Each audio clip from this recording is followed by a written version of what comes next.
어느 아버지가 양 11마리를 두고 마디에게는 2분의 1을, 둘째에게는 4분의 1을, 막내에게는 6분의 1을 주라고 유언하고 돌아가셨습니다. 처음부터 참 난감했습니다. 어떻게 11마리를 반으로 나눌 수 있을까요? 아들들은 어떻게 해야 할지 고민이 되었습니다. 그걸 본 랍비가 자기의 양 한 마리를 넣어서 마디아기는 6마리, 둘째에게는 3마리, 막내에게는 2마리를 주었다고 합니다. 그랬더니 랍비의 양 한 마리가 남았습니다. 성도 여러분, 랍비의 지혜라 할 수 있습니다. 어려울수록 참견하는 사람이 아니라 자기의 것을 내놓을 줄 아는 사람이 필요하다는 의미입니다. 오늘 말씀에도 예수님의 말씀에 순종하여 어린 아이가 떡 5개와 물고기 2마리를 내어 놓았습니다. 그러나 예수님과 함께 동고동락했던 예수님의 제자들, 예수님께서 병을 고치시고 가르치시고 예수님께서 하신 모든 기적들을 함께 눈으로 보았던 제자들은 어떻게 말을 했을까요? 이것밖에 되지 않는다고 의심하였습니다. 이것으로 무엇을 할 수 있겠냐고 예수님께 항변했습니다. 제자들이 함께 있기 때문에 예수님의 말씀에 순종하기만 했다면 제자들 또한 예수님께서 칭찬하셨을 것이고 또한 그것을 통해서 기적을, 능력을 제자들은 체험했을 것입니다. 예수님은 순종한 어린아이의 섬김을 통해서 예수님께서는 역사하셨습니다. 세상은 더 가지려고 합니다. 자기의 것만 내놓지 않고 자기가 더 남보다 더 많은 것을 가지려 하지만, 그러나 성도로 살아가는 우리 역시 자신의 가지고 있는 것을 내놓을 때 하나님의 능력을 저와 성도 여러분 또한 체험할 수 있다는 사실입니다. 그렇기에 나누고 베푸고 섬기는 삶을, 저와 성도 여러분이 삶을 살아갈 때 하나님의 역사에 동참할 수 있다는 사실입니다. 그렇게 자신의 것을 나누고 베풀고 살아가셔서 하나님의 역사에 동참하시는 저와 성도 여러분 되시기 바랍니다. 오늘 말씀에 예수님은 세례 요한의 죽음에 대해 들으시고 잠시 빈들로 나아가셨습니다. 13절, 예수께서 들으시고 배를 타고 떠나사 따로 빈들에 가시니 무리가 듣고 여러 고을로부터 걸어서 따라간지라. 여기서 빈들이란 사람들이 살지 않고 또한 풀 한 포기도 없는 광야와는 다르지만 사람이 살거나 농사를 짓기에 부적합한 쓸모없는 땅입니다. 예수님께서 세례 요한의 죽음을 들으시고 빈들에 가셨던 이유는 잠시 세례 요한이 죽고 난 뒤에 마음을 정리하면서 좀 쉬시기를, 예수님께서 사역이 너무나 바쁘셨기 때문에 쉬시기를 원하셨습니다. 그리고 헤롯의 관할 지역 밖으로 나가심으로 혹 있을지 모를 헤롯 왕의 도발을 피하고 또한 그러한 위함이었다고 생각을 합니다. 이런저런 이유로 예수님께서는 사람들을 피해서 빈들로 나가셨지만 예수님께서 빈들에 계신다는 소문을 들은 수많은 사람들이 몰려왔습니다.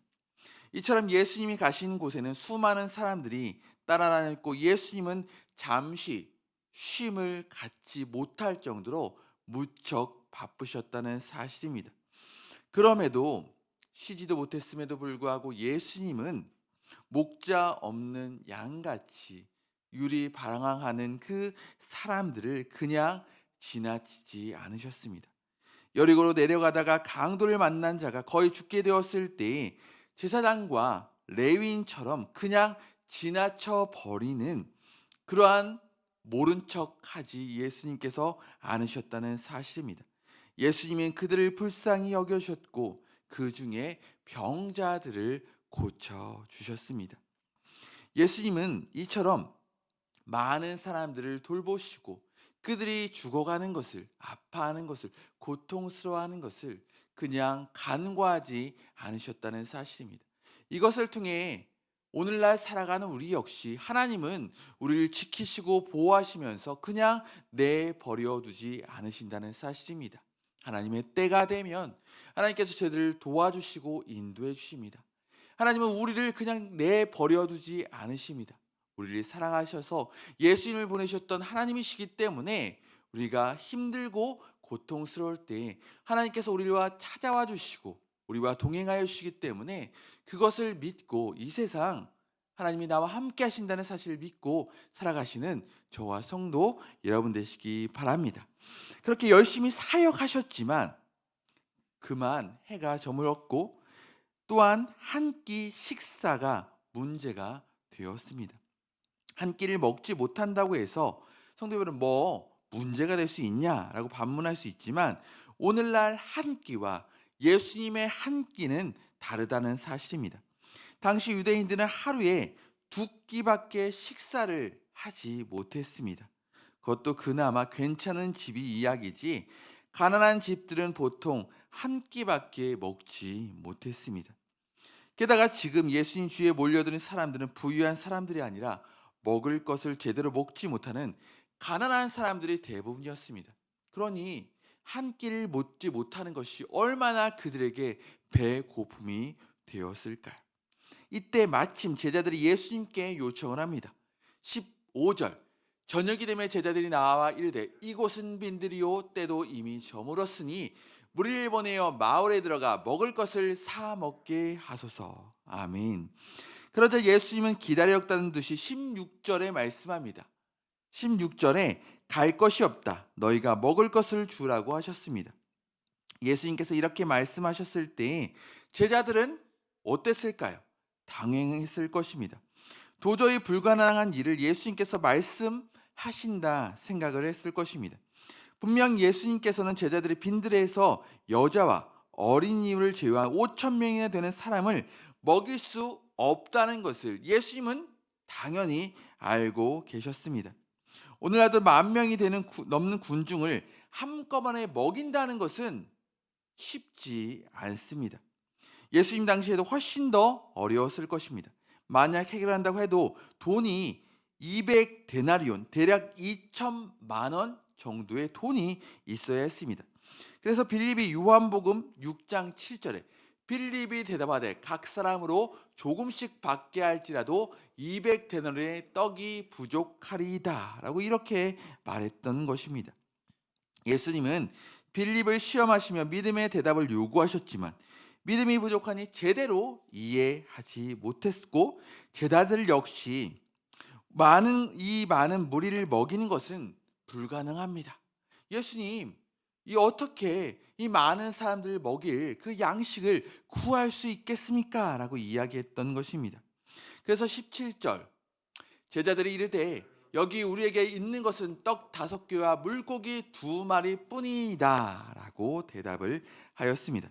여기서 떡 5개와 물고기 2마리라는 말은 아주 적거나 아예 없다는 의미입니다. 즉 이 말은 전혀 불가능한 일입니다 라고 예수님께 알려드리기 위하여 이것밖에 없습니다 라며 예수님 이걸로 무엇을 할 수 있겠습니까? 의심하며 예수님께 내놓았던 것입니다. 제자들의 믿음 없음, 불신앙의 모습이라 할 수 있습니다.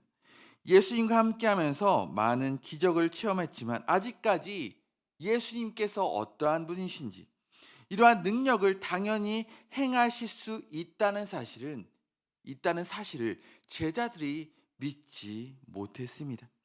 예수님께서 너희가 먹을 것을 주라고 하신 이유는 그들의 믿음을 보기 위함이었습니다. 성도 여러분, 제자들이 예수님을 온전히 믿기만 했다면 예수님께서 다 준비해 놓으셨기 때문에 모든 것이 해결되었을 것입니다. 그런데 지금 제자들에게 그럴 만한 믿음이 없어서 의심해서 우리한테 겨우 이것밖에 없는데 어떻게 이 많은 사람들을 먹일 수 있습니까? 라고 의심의 눈초리로 예수님을 향하여 나아갔던 것입니다. 무언의 항변을 했습니다. 오늘날 살아가는 우리도 마찬가지입니다. 우리가 예수님을 믿지 못함으로 하나님이 주시고자 하는 일들을, 기적과 역사와 회복의 역사들을 누리고 체험하지 못할 때가 많이 있다는 사실입니다. 성도 여러분, 하나님이 주시고자 하는 그 일들은 의심할 때 그 능력을 저와 성도 여러분도 체험할 수 없다는 사실입니다. 우리 역시 불신앙의 모습을 보일 때 하나님의 능력, 하나님의 기적, 하나님의 회복, 우리의 치유의 역사는 나타날 수 없다는 사실입니다.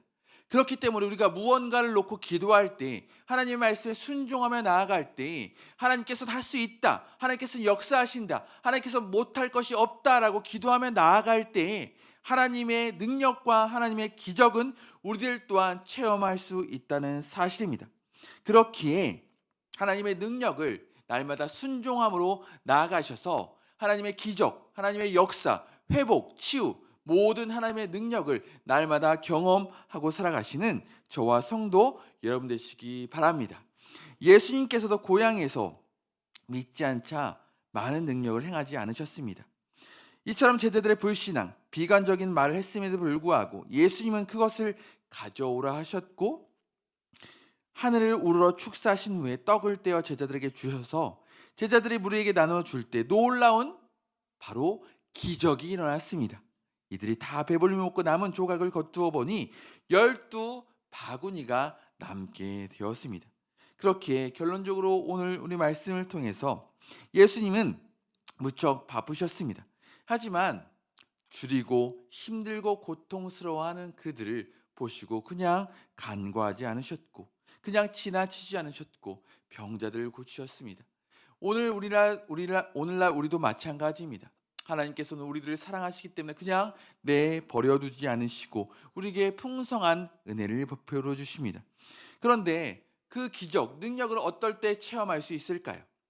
어린아이처럼 순종하며 나아갈 때, 자신의 것을 내어놓을 때, 함께 나눌 때 하나님의 능력을 저와 성도 여러분이 체험하며 살아갈 수 있다는 사실입니다. 그렇게 제자들처럼 의심하지 마시고 주님을 믿고 의지하고 살아가셔서 삶 속에서 하나님의 이적과 기적과 능력을 날마다 체험하고 살아가시는 저와 성도 여러분 되시기 바랍니다. 우리의 필요를 채우시는 하나님, 무엇을 마실까, 무엇을 입을까, 그래서 더 이상 염려하지 마시고 모든 필요를 아시고 채우시는 하나님을 온전히 믿고 의지하고 나누고 살아가시는, 그래서 기적을 날마다 체험하시는 저와 성도 여러분 되시기 바랍니다. 기도하겠습니다. 참 좋으신 하나님, 감사합니다. 이 세상 살아가는 사람들은 자신의 것만 가지려고 합니다. 남이 어떻게 되든 상관하지 않습니다. 그러나 성도로 부름받은 우리들의 삶은 달라야 합니다. 지금 너무나 많은 사람들을 섬기고 나누고 있지만 더 하나님의 말씀에 순종하고 섬기고 나누고 헌신하는 삶을 살아가게 하여 주시옵소서. 그럴 때 더 큰 하나님의 능력과 역사를 경험할 줄 믿습니다.